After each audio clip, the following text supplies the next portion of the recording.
নমস্কার বন্ধুরা, আপনাদের সকলকে আমার চ্যানেলে স্বাগতম। আমার মাতা পিতাকে প্রণাম জানিয়ে ও গুরুদেবের চরণে সশস্ত্র প্রণাম জানিয়ে আজকের পাঠ শুরু করছি। আমি উম, ব্রহ্মার গোপ শিশু এবং গোবৎস হরণ আগের দিন পাঠ করছিলাম, শুরু করেছি। আজকে ঠিক পর থেকে পাঠ করব। সখাদের মায়েদের পুত্র বিচ্ছেদের দুঃখ মোচন করবার জন্য এবং ব্রহ্মার কাছে তার পরম সত্য প্রতিপন্ন করার জন্য তিনি নিজেকে গো গোপ শিশু এবং গোবৎস রূপে প্রকাশিত করলেন। বেদে বলা হয়েছে যে পরমেশ্বর ভগবান তার অচিন্ত্য শক্তির প্রভাবে নিজেকে অসংখ্যভাবে প্রকাশিত করেন। তাই তার পক্ষে সেই সমস্ত বালক এবং গোবৎসে প্রকাশিত হওয়া মোটেই কোনো কঠিন কাজ নয়। তিনি নিজেকে ঠিক সেই বালকদের মতো প্রকাশিত করলেন, যাদের রূপ এবং আকৃতি ছিল ভিন্ন এবং যাদের সাজসজ্জা, আচরণ, কার্যকলাপ সবই ছিল ভিন্ন। পক্ষান্তরে বলা যায় যে স্বতন্ত্র জীবাত্মা হওয়ার ফলে প্রত্যেকেরই রুচি, কার্যকলাপ এবং আচরণ ভিন্ন, কিন্তু তবুও কৃষ্ণ সম্পূর্ণ ভিন্ন ভিন্ন বালক রূপে নিজেকে প্রকাশিত করলেন। তিনি গোবৎস রূপেও নিজেকে প্রকাশিত করলেন, যাদের সকলেরই আকার, ধর্ম, কার্যকলাপ ইত্যাদি ছিল ভিন্ন। তার পক্ষে এটা সম্ভব, কেননা সব কিছু তারই শক্তির প্রকাশ।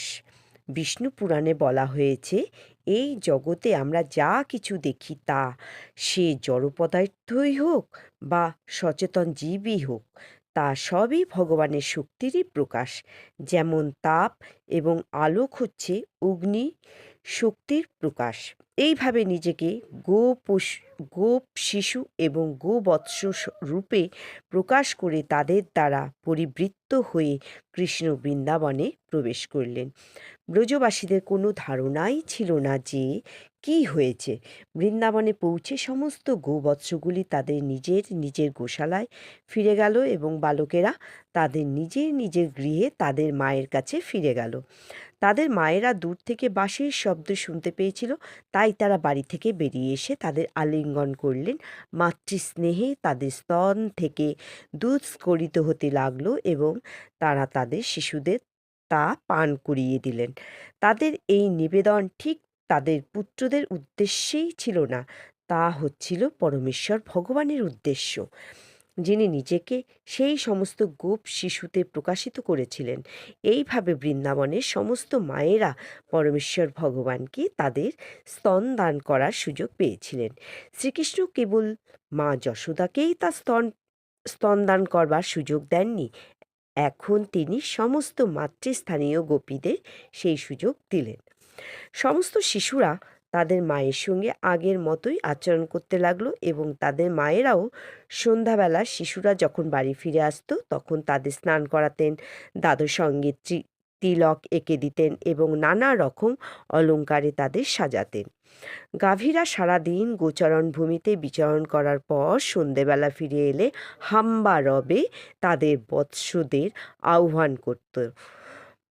বৎসরাও তৎক্ষণাৎ তাদের মায়েদের কাছে ছুটে আসতো, মায়ের স্নেহ ভরে তাদের শরীর চাটত। গোপী এবং গাভীরা তাদের পুত্র এবং বৎসদের প্রতি পূর্বের মতোই আচরণ করতেন, যদিও প্রকৃতপক্ষে তাদের পুত্র এবং বৎসরা সেখানে ছিল না। প্রকৃতপক্ষে তাদের পুত্রদের প্রতি গোপিকাদের স্নেহ এবং বৎসদের প্রতি গাভীদের স্নেহ যেন অকারণে বর্ষিত হলো।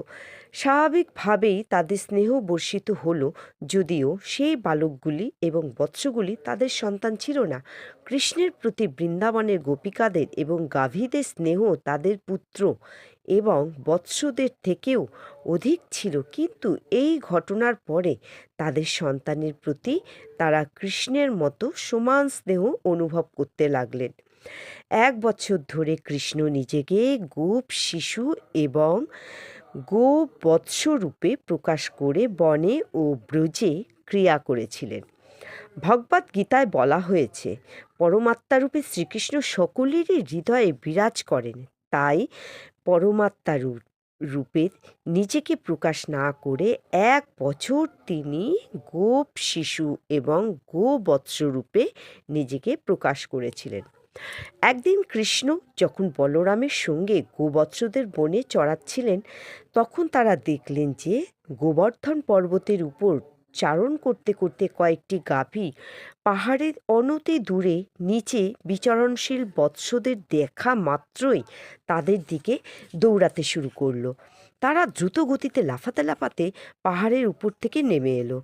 তাদের বৎসদের প্রতি গভীর বাৎসল্যের প্রভাবে তারা এত আত্মবিস্মৃত হয়েছিল যে তারা গোবর্ধন পর্বতের দুর্গম পথ দ্রুত গতিতে হেলায় অতিক্রম করে। দুগ্ধে পরিপূর্ণ স্তন এবং পুচ্ছভাগ উন্নত করে তারা নেমে এলো। সেই সময় তাদের স্তন থেকে দুগ্ধ স্খলিত হচ্ছিল এবং তাদের বৎসের প্রতি বাৎসল্য স্নেহে গোবর্ধন পর্বতের নিচে এসে পরম স্নেহ ভরে তারা তাদের পূর্ব বৎসদের শরীর লেহন করতে লাগলো। যদিও সরাসরি স্তন থেকে দুধ পান করার বয়স তাদের অতিক্রম হয়ে গিয়েছিল, তবুও তারা স্তন থেকে দুধ পান করতে লাগলো। তাদের দেখে মনে হলো যেন তাদের মধ্যে এক অদ্ভুত স্নেহের বন্ধন রয়েছে। তো বন্ধুরা, আজকের মতো এখানেই আমি পাঠকে বিরাম দেব। কালকে ঠিক পরের থেকে পাঠ করব। নমস্কার।